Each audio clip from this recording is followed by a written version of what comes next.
Pelvic inflammatory disease यानी PID, ये एक फीमेल्स का इन्फेक्शन है। ये फीमेल्स के प्राइवेट पार्ट्स का इन्फेक्शन है। तो ये यूजुअली यूट्रस मतलब गर्भाशय, नलिया, ट्यूब्स और अंडाशय ओवरीज का इन्फेक्शन है।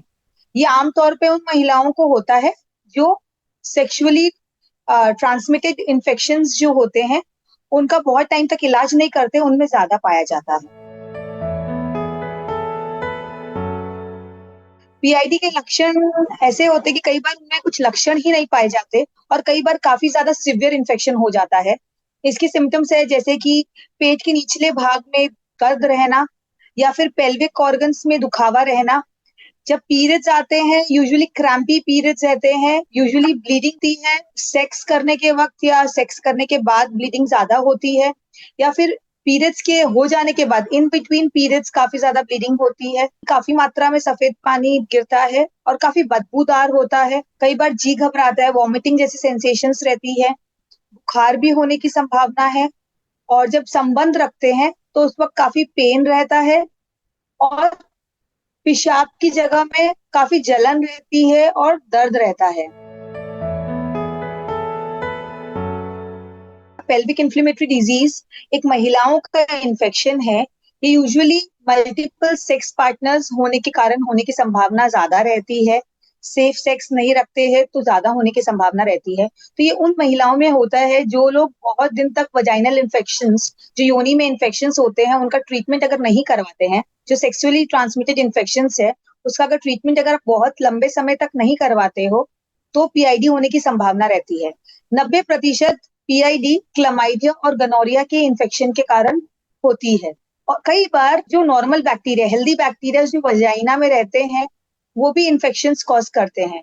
ये यूजुअली तब होता है जब कोई महिलाएं, जब डिलीवरी का समय होता है, जब बच्चे को जन्म देती है, उस वक्त अगर हाइजीन नहीं मेंटेन किया जाता है तो उनमें होने की संभावना रहती है। या फिर जब किरेटन करवाते हैं, जो अबॉर्शन का प्रोसेस है, उस समय अगर हाइजीन नहीं मेंटेन करते तो उस वक्त होने की संभावना है। या फिर कॉपर टी पहनाने के वक्त, या कोई भी पेल्विक ऑर्गन का अगर ऑपरेशन होता है उस वक्त अगर सेफ्टी या इन्फेक्शन प्रिकॉशंस नहीं लेते हैं तो उस समय होने की संभावना रहती है।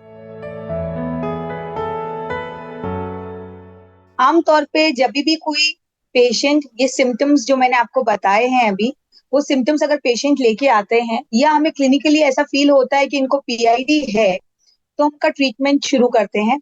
यूजुअली हम एंटीबायोटिक्स प्रिस्क्राइब करते हैं 14 डेज के लिए, तो टैबलेट के फॉर्म पे शुरू करते हैं। एक बार पेशेंट दवाई लेना शुरू करता है तो पेशेंट को 2 से 3 दिन में आराम हो जाता है, पर हम पेशेंट को बोलते हैं कि अपना कोर्स कंप्लीट करे। कई बार क्या होता है कि पेशेंट को अच्छा फील होना शुरू हो जाता है, वो अपना कोर्स कंप्लीट नहीं करते हैं। तो इसका कोर्स पूरा कंप्लीट करना जरूरी है, क्योंकि सिम्टम्स तो मिट जाते हैं पर इन्फेक्शन को मिटने में समय लगता है। और जब ट्रीटमेंट करते हैं तो पार्टनर के साथ साथ उनके जो सेक्स पार्टनर्स जो होते हैं उनका भी ट्रीटमेंट करना बहुत जरूरी है। अगर कोई पेशेंट को नॉर्मल गोलियों से रिकवरी नहीं होती है, काफी क्रॉनिक इन्फेक्शन है, तो फिर हम उनको एडमिट करके इंजेक्शन के फॉर्म में ट्रीटमेंट देते हैं। और ट्रीटमेंट होने के कंप्लीट होने के बाद कम से कम हफ्ते से 10 दिन तक हम बोलते हैं संबंध न रखें।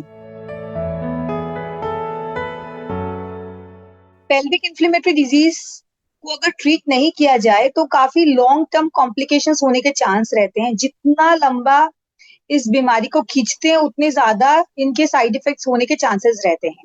पहला, जैसे कि इनफर्टिलिटी। 10% पीआईडी पेशेंट्स को इनफर्टिलिटी हो जाती है, क्योंकि लॉन्ग टर्म इन्फेक्शन के कारण जो टिश्यूज होते हैं उनमें स्कारिंग हो जाती है, नलियां सकड़ी हो जाती है, तो जो अंडे हैं वो जा नहीं पाते, एग्स रिलीज नहीं हो पाते हैं, तो इनफर्टिलिटी होने की संभावना बहुत रहती है। इसके अलावा एक्टोपिक गर्भावस्था। एक्टोपिक गर्भावस्था मतलब जहां प्रेगनेंसी गर्भाशय में ना आकर अंडाशय में आ जाती है, तो एक्टोपिक प्रेगनेंसी होने की संभावना भी काफी ज्यादा रहती है। क्रॉनिक पेल्विक पेन, ये एक ऐसा दर्द है जो हमेशा रहता है पेट में। पेशेंट जब आएगा वो कंप्लेन करेगा कि मेरे पेट में हमेशा ही दुखता है। पीरियड्स के अलावा भी आमतौर पे ये दुखता ही रहता है, क्योंकि चेप के कारण अंदर में पूरे टिश्यूज खराब, डैमेज हो जाते हैं। तो एक बार ट्रीटमेंट हम कर देते हैं, पर जो डैमेज हो चुका है उसको हम रिवर्स नहीं कर सकते, तो लोगों को लॉन्ग टर्म तक क्रॉनिक पेल्विक पेन की प्रॉब्लम रहती है। या फिर ट्यूबो ओवेरियन एब्सेस, मतलब जो नलियां हैं और ओवरीज है, जो अंडाशय है, उनमें पानी की फोलियां हो जाती है और कई बार पेरू की फोलियां हो जाती है, एब्सेस बन जाता है। तो ये सब इसके लॉन्ग टर्म कॉम्प्लिकेशंस हो सकते हैं। इसका प्रिवेंशन है कि हम बेसिकली सेफ सेक्स प्रैक्टिस करें। तो जब भी हम अपने पार्टनर के साथ रहते हैं तो हम बोलते हैं कॉन्डम का व्यवहार करें। कॉन्डम यूज करेंगे तो सेक्सुअली ट्रांसमिटेड डिजीजेस होने के चांसेस कम रहेंगे। दूसरा, लिमिट योर सेक्सुअल पार्टनर्स, मतलब आप एक समय पे एक से ज्यादा के साथ संबंध ना रखें। मल्टीपल सेक्स पार्टनर्स होने के कारण ये इन्फेक्शन ज्यादा होता है। या तो आपका मल्टीपल सेक्स पार्टनर है या फिर आपके पार्टनर का मल्टीपल सेक्स पार्टनर्स भी है, तो ये पीआईडी होने की संभावना ज्यादा रहेगी।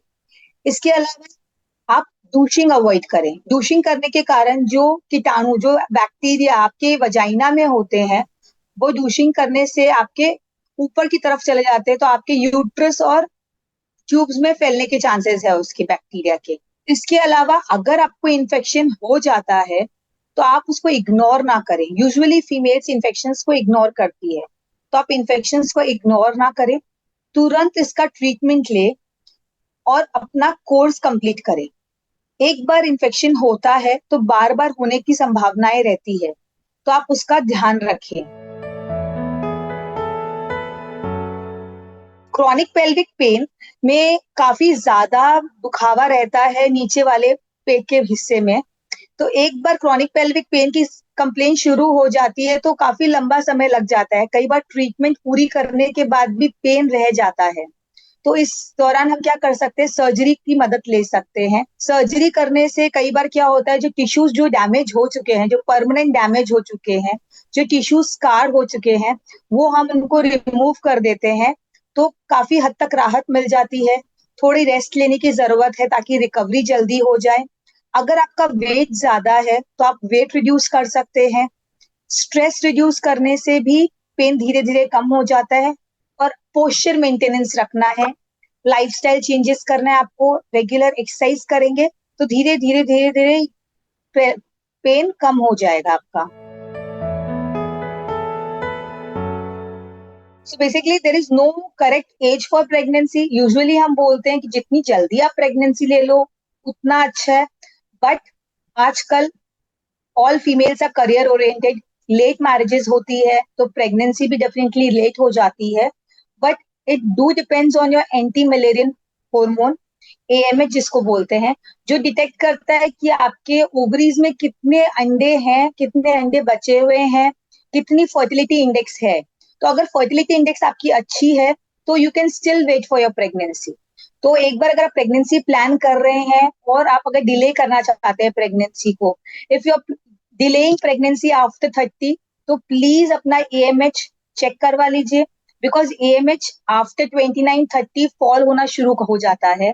और एशियन फीमेल्स में by the end of 35 AMH बहुत ज्यादा कम हो जाता है।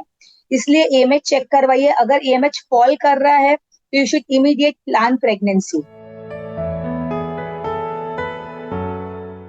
प्रेगनेंसी अपने ओव्यूलेशन पे डिपेंड करता है कि प्रेगनेंसी आएगी कि नहीं आएगी। So when you are ovulating, that is the right time कि आपको प्रेगनेंसी प्लान करना है।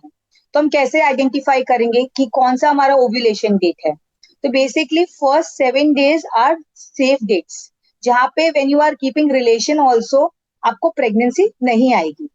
From 8th day to 18th day, तो हम बोलते हैं you try to have alternate day intercourse. आप एक दिन छोड़कर एक दिन इंटरकोर्स करिए। So during that time, that 10 day is the window period. तो उस टाइम पे एटलीस्ट आप एक दिन छोड़कर एक दिन संबंध बनाए ताकि प्रेगनेंसी आने की संभावनाएं रहे। क्योंकि जो फीमेल के जो एग्स होते हैं वो यूजुअली 24 hours तक एक्टिव रहते हैं, और जो मेल के जो स्पर्म्स है वो यूजुअली 48 hours तक एक्टिव रहते हैं फीमेल की बॉडी में। इसीलिए हम बोलते हैं कि एक दिन छोड़कर एक दिन आपको एटलीस्ट संबंध बनाने की जरूरत है। सो अगर आपके पीरियड्स रेगुलर हैं तो आप ये टेक्निक फॉलो कर सकते हैं।